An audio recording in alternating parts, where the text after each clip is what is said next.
조이대는 지금 명백히 대선 개입을 했고 절차, 관례, 선례 모든 것을 다 어겼어요. 그럼 이 사람이 누구랑 논의를 해서 이 결정을 했는지 반드시 찾아내야 됩니다. 수사 받아야 될 거고 촛불행동은 조이대를 공수처에 고발했죠. 이럴 줄 알고 미리 고발했습니다. 판결 하루 전에 딱 했잖아요, 저희가. 네. 이럴 줄 알고라기보다는 이럴 수도 있기 때문에 미리 고발한 겁니다. 그렇죠. 네. 조기 제압.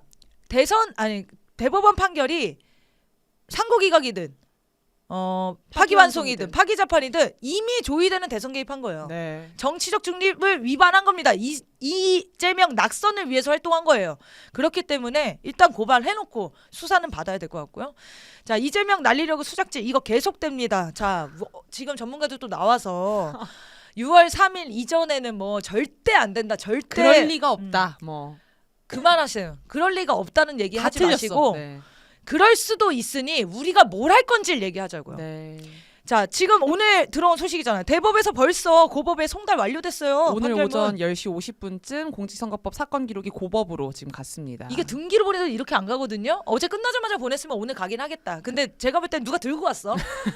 빨리 가고 싶어가지고. 왜냐면 주말 끼면 또 안 되잖아. 그래서 대선 전에 이게 판결이 한 달 정도 소요가 걸리고 또 상고 가면 또 한 달 정도 소요 걸리기 때문에 이재명 대통령 무조건 된다. 그럴 리가 없다라고 얘기한 거거든요, 사실은. 자, 하지만 구멍이 있잖아요. 벌써 이렇게 사건 기록이 왔어요. 원래 7일 이내에 오는 건 맞아요. 근데 하루 만에 올 거라고 누가 예상해요, 사실은. 서울 고법이 오는 7일까지 5월 7일까지 선고를 할 수 있는 겁니다. 네. 선고를 하게 되면 그 전에 대법원의 확정이 판결이 날 수 있어요. 그러면 대선 전날, 전전날에 후보 박탈되는 거예요. 자, 이런 것까지 염두해서 대안의 준비를 해야죠. 당연한 거 아닙니까? 그리고 그 대안이라는 게 법적인 뭐 정치적인 대안들은 있겠지만 제일 중요한 건 국민들의 압도적인 투쟁이에요. 국민들이 항쟁을 벌이면 이거 못 이겨냅니다. 고법이 미쳤습니까? 대법원도 저렇게 박살날 위기인 걸 모르겠습니까? 헌재도 그랬잖아요. 헌재도 박살날 위기가 되니까 선고기를 잡은 거 아닙니까? 원래는 더 늦추려고 그랬어. 자, 그래서 그럴 수 없다라는 얘기 좀 하지 맙시다. 네. 어떤 일이 벌어질지 모릅니다. 후보 박탈은 물론이고요. 여전히 이재명 대표에 대한 암살 시도며 대선 전에 이재명을 제거하기 위한 모든 공작들은 진행이 되게 되어 있습니다. 이렇게까지 했는데 한덕수 한동훈 지지율이 안 오른다. 그러면은 이재명 대표에게 무조건 일 납니다. 무조건이죠. 네. 그래서 이걸 막기 위한 유일한 방법은 뭐냐? 할 수 있는 모든 권한을 다 총동원하는 건 국회의 역할. 국민들은 뭘 해야 되냐? 광장을 지켜야 됩니다. 네. 광장을 더 크게 열어서 항쟁으로 이 대선이 치르지 않으면 저들이 어떤 공작을 또 시도할지 몰라요. 한덕수 얘기 좀 해보겠습니다. 한덕수 오늘 조금 전에 출마 선언했어요. 영상 한번 보시죠. 국익의 최전선인 통상 외교까지 정쟁의 소재로 삼는 현실을 저의 양심과 상식으로는 도저히 납득할 수 없습니다. 자, 저거는 이제 베센트 재무부 장관한테 하는 소리죠. 저 출마해요. 재무부 장관한테 재무부 장관이 그 얘기했잖아요. 한덕수가 자꾸 선거운동으로 이 협상 이용하려고 해. 협상을 대선에 이용하려고 한다. 그래서 네. 그 얘기를 비판하는 겁니다. 자, 네. 다 아시겠지만 미 재무부 장관이 그 얘기를 했습니다.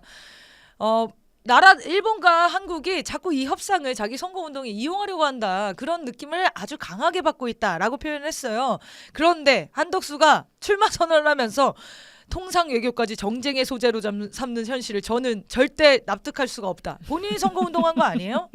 자, 그러면서 한덕수가 출마하면서 뭐라고 얘기했냐? 나는 바로 개헌할 거다. 그리고 3년만 하고 사임할 거예요. 야, 진짜 대단한 게 한덕수가 정말 아무 생각도 신념도 없이 살아온 사람이라는 게 여기서 보여집니다. 딱 시키는 정도의 일만 하는 사람이에요. 딱 공무원 상이에요. 네. 정말 누가 시키는 거겠죠. 그 정확하게 자기한테 맡겨진 역할만 수행하는 사람입니다. 더도 덜도 아닙니다. 주한미군의 오산 공군기지 여기에 슈퍼 비행대대를 추가로 창설한다라는 발표가 있었다고 하는데요. 얼마 전에 저는 그게 기억나더라고요. 일본의 지금 미군 기지에 비원비 전략폭격기를 배치하겠다고 했었잖아요. 미국이. 네, 그랬죠. 이것도 사상 초유의 사건인데 처음이죠. 이번에는 지금 우리나라의 비행대대를 창설하겠다라고 얘기를 하는 거예요. 네네. 그 미군이? 네.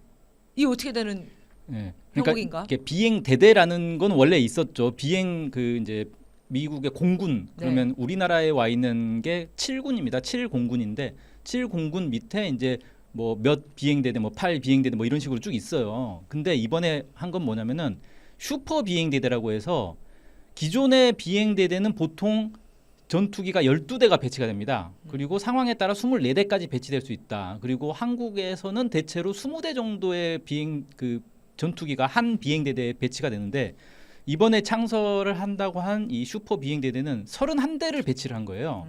그러니까 일반적인 비행대대보다 규모가 훨씬 큰 거죠. 2배 가까이 큰 거다라고 네. 볼 수 있고 F-16 전투기를 31대씩 배치하는데 문제는 이게 추가로 창설한다. 즉 기존에 하나 있었다는 거예요. 네. 하나 있고 이번에 추가로 하나 더 해서 2개의 슈퍼 비행대대가 지금 만들어지는 겁니다. 그러면 31대의 비행 대대가 2개가 만들어지는 건가요? 그렇죠. 그럼 62대가 들어와 있는 건가요? 그렇죠. 그러니까 기존에 들어와 있는데 그거를 있는데. 원래는 이제 그 12대나 20대 정도로 이렇게 분산돼 있던 걸 하나로 합쳐버린 거예요. 그래서 대규모 비행대대로 만들어버린 거죠. 네네네. 그러니까 분산돼 있었던 비행 대들 네. 대대 규모로 묶어서 지금 새로 편성을 했다는 거네요. 그래서 군산 기지에 있던 F-16들이 다 아. 오산으로 지금 넘어갔습니다. 그럼 오산 기지로 지금 다 집중해서 비행대들이 모이고 있는 건가요? 그렇죠. 이게 어떤 의미인 거죠? 일단 저는 이제 크게 4가지 정도로 봤는데 미국에서 얘기한 건 뭐냐면 작년 7월에 이걸 처음 시작을 했어요. 그래서 시범 운영을 하겠다. 그러니까 왜 그러냐면 그동안 비행대대는 많아봐야 24대의 전투기를 운용을 했단 말이에요. 그럼 대대장이 24대의 비행기를 어떻게 운용할까를 고민하면 되는데 갑자기 31대로 늘어났어요. 네. 그러면 운용 방식이 바뀌는 거잖아요. 네. 그래서 실제 이게 잘 될까? 이렇게 해도 감당이 되나? 이런 것들을 시범 운영을 해봐야겠다라고 해서 작년 7월부터 해가지고 이 오산 기지에 슈퍼 비행대대를 임시로 설치해 놓고 운영을 해본 거예요. 운영해 보니까 이거 괜찮네라고 해서 그러면 2단계 시범 운영으로 이제 넘어가 보자. 그래서 하나를 더 만들어 2개를 한번 만들어 놓고 운영을 해보자. 이렇게 하고 있는데 그 목적이 뭐냐? 전투력 증강과 작전 능력을 극대화하는 것이다. 이렇게 이제 얘기를 했어요. 미국에서 이제 밝힌 게 이건데 저는 이게 왜 이상하다고 생각하냐면 미국의 원래 전쟁 교리 자체가 되게 효율성을 따져요. 그러니까 이게 전투기 한 대가 뜨더라도 이게 다 돈이기 때문에 어떻게 하면 돈을 아낄까? 그래서 미국의 기본적인 무기 시스템을 봐도 되게 비싸고 좋은 무기를 만들어 가지고 그거를 아껴 쓰는 거거든요. 네. 근데 F-16은 비싼 무기는 아니에요, 사실은. 다른 뭐 F-35나 F-22나 이런 거에 F-15 이런 거에 비하면 되게 싸구려 비행기예요. 그러니까 미국식 스타일에 맞는 전투기는 아닌 거예요, 사실. 근데 이거를 10대, 20대씩 운용하다가 갑자기 30대로 늘려가지고 하는 거는 이거는 미국식 어떤 전투 운용과는 좀 다른데 왜 이런 걸 할까라고 생각했을 때 우리 뭐 전투기 사라는 거 아니에요? 그런 건 잘 모르겠고 전 북한을 겨냥해서는 이렇게 운용할 수밖에 없는 거 아닌가. 그게 어떻게 해요? 그러니까 왜냐하면 네. 북한이 그 한국 전쟁 이후로 미국의 이 공군 폭격이나 이런 거에 대해서 상당히 이제 예민하게 준비를 했단 말이에요. 그래서 네. 대공 무기나 이런 게 되게 발달해 있어요.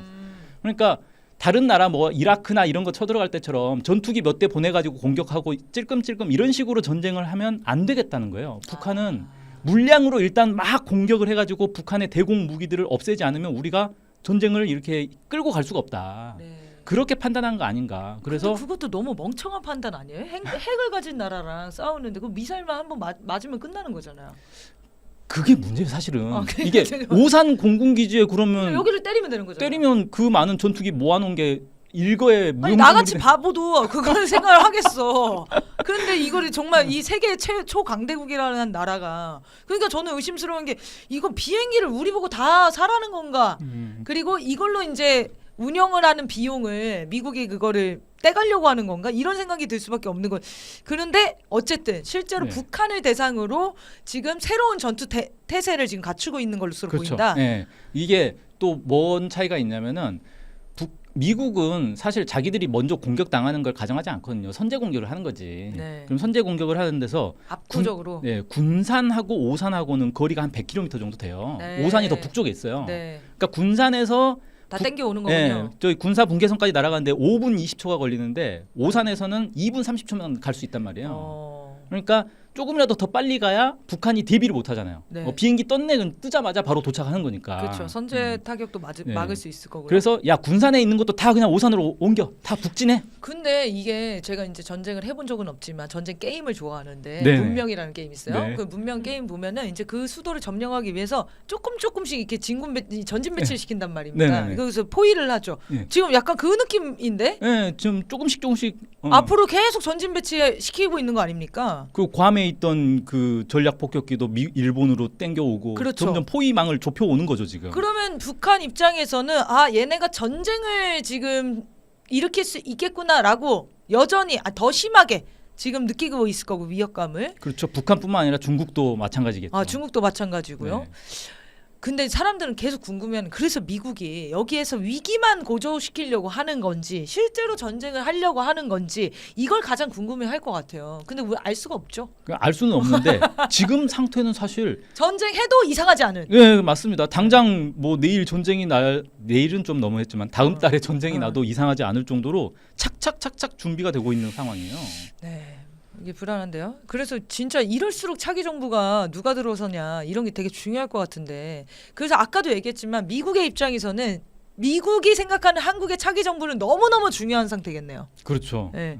이게 그냥 어련히 뭐 이재명쯤 해가지고 이재명 길들이면 되지 이 정도로는 불안한 상태일 수밖에 없는 거예요. 확실하게 미국 편에 들어줄 종미 정권이 서지 않는 이상은 왜냐면 이렇게 무리수를 취하고 있는데 한국 정부가 만약에 국민의 명령을 듣는 정부가 세워져요? 그러면 아니 여기 왜 이렇게까지 오산에 비행기를 이렇게 배치하십니까? 이슈를 만들 거 아닙니까? 그럼 국민들이 지금 댓글창도 다 난리가 났는데 그놈의 한미동맹 개떡 같은 거 당장 파기하라 막 이런 분위기가 막 형성이 되면 미국 입장에서는 엄청나게 압박이거든요.